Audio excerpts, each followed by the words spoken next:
Dollar cost averaging. Dollar cost averaging is the discipline of buying a fixed dollar amount on a regular schedule regardless of share price or market direction. When you have made a loss on a certain position, you could place a DCA order.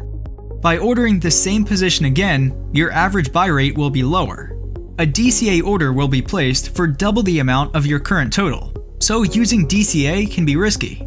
You could end up with more coins from a single trade than you would like.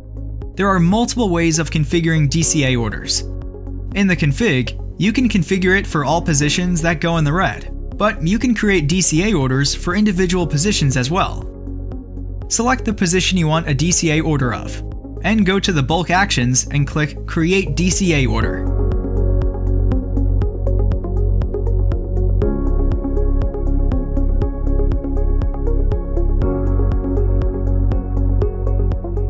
Select how long your hopper has to wait until it can create a new DCA order. Select the max retries here. If you leave this field blank, your hopper will buy when a position is in a loss after the X time open.